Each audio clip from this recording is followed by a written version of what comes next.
Wow, that last episode was a doozy. Tell me about it. Do we have any ideas in stock for the next episode? Well... Oh, hello, officer. What can I do for you? Are you Justine Backus? Yes, I am. You're under arrest. Oh, boy. What for? Well, we have reasonable reason to believe that you are in violation of Wisconsin Statute 129, Section 82, subsection B. You were caught on camera cutting the tags off of mattresses. Oh, well, darn, I guess it's time to pay my debt to society. You have the right to remain silent. Anything you say can and will be used against you in a court of law. Welcome to episode 4, Focus on You. You have the right to an attorney.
Hello, everyone, and welcome to Focus on You. Before I start our show today, I would just kind of like to clear the air about that fiasco I had earlier involving my criminal acts. I'm here on the set because of my gracious business partners, Macromedia. They so kindly paid my bail, and now I get to be here for your entertainment needs. Oh my God!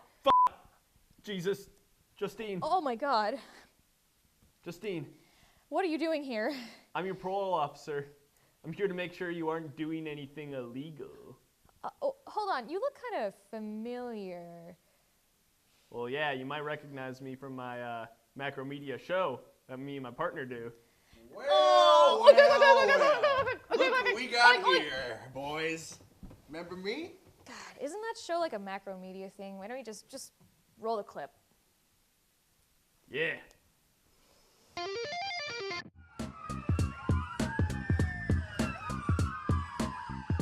These streets aren't safe. Never have been, never will. We're the fine line between order and chaos. Me and old Puppet Cop have known each other for 3 years. I trust that man with my life. We have a 90210 in progress. Officers, please respond. Please respond. Let's move out, meatbag. We're checking on reports of a crackdown. This city's been really overrun by smack these days. This neighborhood's always getting calls about noise complaints and strange figures lurking about. Gotta watch our backs around here. BSPD, open up! We got a warrant to assholes. We ain't opening nothing for you pigs now. Frick off. That's it, we're going in. Wait, before we go in there, I need you to do something for me. What is it, Puppet Cop? It's gonna be dangerous. If anything happens to me, I want you to fuck my wife. Listen. I love my wife. Someone needs to be there for her. For my wife. Fuck my wife. Okay, well, we're going in.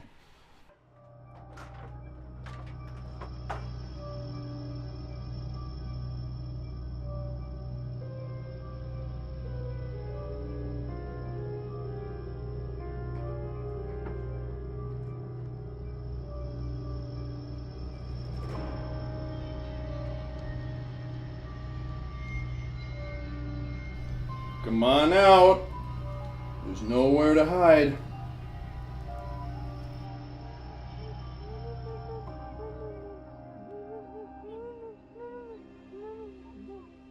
Get down! Get on on the ground now. You pig, I'm not going back. Look out, he's got a gun!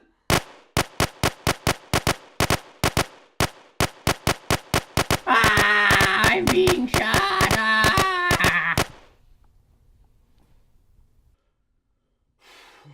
That was a close one, Puppet Cop.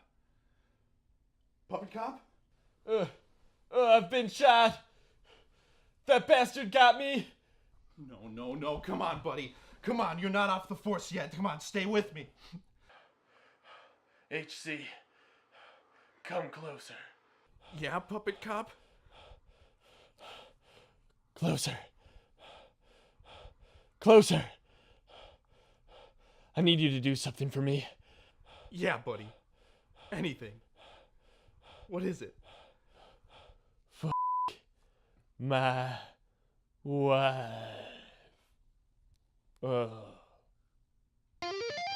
Puppet Cop, I'm so glad that you've made a full recovery and you're back on your feet again. Yeah? Yeah. Well, the first question I want to ask is, who's the good cop and who's the bad cop? Hey, all cops are good cops. Yeah, Justine. If you ask any more dumb shit questions like that, you're gonna be spending another night in the hole. I'm sorry. I'm hearing in my headset that you're actually up for a promotion, Puppet Cop. Well, that's right, Justine. I met my yearly quota for drug busts. I only had to plant a few of them. You see, it's been a lot easier since we got this gun that made it easy to fire bags of cocaine through people's open windows. Hang on, they let you do that? That seems kind of illegal. Well, some people might think that. Me, myself, I'm more of a straight arrow kind of a cop.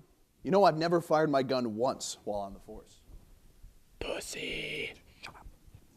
Well, Puppet Cop, I actually was kind of wondering why the side of your face is drooping a little bit like that. Is it because you're stuffed up, or is it just your shoddy puppet construction? No, it's because of multiple strokes brought on by my diet. Oh, fun! I tried a diet once. Yeah, well, speaking of food, we actually skipped dinner so we could be here on the show. We actually ordered takeout. I hope you don't mind. Oh no, go for it. Good, because I am starving. Oh yeah, let me at those. Okay, well, I want to touch on a subject that many Americans feel is dividing our country, which is police brutality against minorities. What obstacles do we have to overcome to face this crisis as a nation?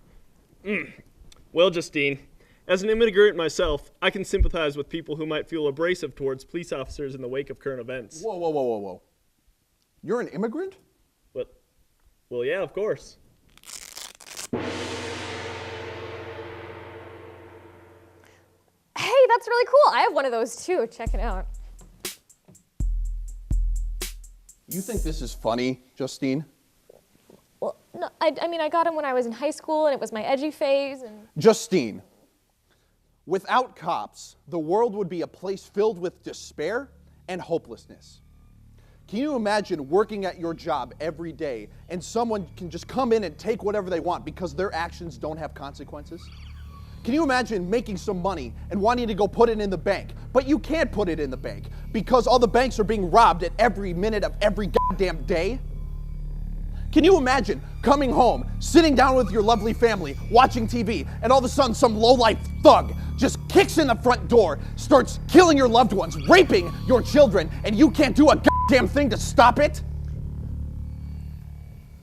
We're gonna cut to commercial real quick. Today's leading story. Earlier this week, the nation lost a great hero. Famous stunt double Scooter McWells was found dead outside his home early on Monday after what's being called a tragic accident. I first met Scooter about 10 years ago when he walked into my office. He went right through the glass door, blood everywhere. But he just smiled. I knew he would be a perfect stuntman. Well, I knew I wanted to get into politics when... What about Scooter? Oh, Scooter? Just the weirdest kid. Probably some nerve damage there. My position was his personal physician. He truly was the perfect person to perform my practice upon. Medicine, mostly, which I got my master's, but His teeth were a mess, so I got my DDS. I think it was 2003 he first visited me in Suite 303, Dr. DD, DDS. He was just a really talented guy. Very high pain threshold. They could hit him with anything and he'd just get right back up. We met on set of 777 Ace in Hole. The director was looking for somebody with the same hair as me, and that's when we met. After a night filming in Vegas with vodka and bright light of city, we tied knots. When I first met Scooter, he was filming Lock and Key up in the Highlands. There was an accident on set, someone left a prop out or something. He's doing this flip and then just get run through. A simple Scottish escapade was supposed to be an escape for Scooter, but he sort of saw a shift when a Celtic claymore cut him. His spleen's halfway out his body, his spine's bent at a 45-degree angle. But this man, this legend simply walks over to the buffet table, starts eating haggis whole. I just knew I had to spread the word about him. His spinal cord was severely gored and we carried him out on a board. Scooter was good husband. He do not talk much, which I like. He make lots of money, so I do not have to work, which I like. But after marriage, there isn't a lot of passion. Well, on the set of Motorcycles 2, The Cycle of Life, Scooter suffered just a lot of blunt force trauma to the head. I think it was around that time that his alter ego Marty Suave first manifested. Marty Suave. Ooh, where do I start with that Marty Suave? Marty wasn't real. I mean, what kind of name is Marty Suave? Oh, his name? Well, one day I look at him and I ask, his name Marty? And he nod his head like this, so his name Marty. Just a ploy for attention. There was one day on set, Scooter showed up with just this really stupid look on his face, and I started hitting him across the face hoping it would go away, but it never did. His later movies just weren't the same. I think his aneurysms caught up to him or something. As much as I love Scooter, Marty shoplift my heart. He give me thrill like I do something bad. Oh, and when Scooter find out he very angry, he get in fights with Marty and break mirror with fist. Ooh! Scooter's death was a great tragedy. I'm doctor and dentist, definitely, but in addition, a mortician. And unfortunately, Scooter's condition was not in remission, and by my own admission, he fell out a window. I never spoke with him much when he was still alive, but recently I've been going through his medical records and, well, Scooter only lived to be 28, but that in itself is a small miracle. Scooter's death was stupid. I mean, he fell out of a window. Who falls out of a f***ing window? I didn't even know stunt doubles could die. Until he did.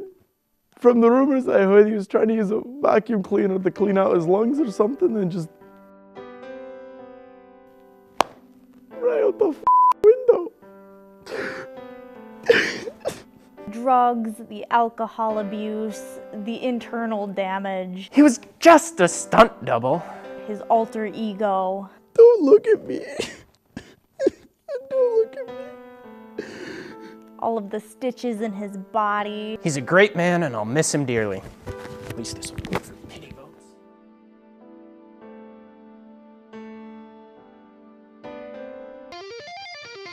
Well, is there anything else you guys want to tell the kids at home? I think we have time for a little bit more material. Why, as a matter of fact, Justine, there is. Puppet Cop here wanted to show the kids at home how to properly take down assailants. Isn't that right, PC? That's right, HC. Hey kids, if you're ever chasing down a fleeing assailant, just tackle them like this. Oh, beautiful. That's the way, PC. That's the way. Give her the 1-2 punch. The good old 1-2. Oh, the headlock. Oh, you're brutal. This is why you're the best PC on the force there. Wonderful. Well, that was one hell of a demonstration. Puppet Cop, thank you. No, thank you, Justine. Sorry, we gotta leave. There's criminals to go kill. Well, that about does it for this episode. I'm being told that Macromedia pulled some major strings and dropped some serious dosh to make my prison sentence last exactly 2 weeks with good behavior. Hopefully I'll be out just in time for next week's episode. So until next time, don't feed your gremlins after midnight and take care. Good night, everybody.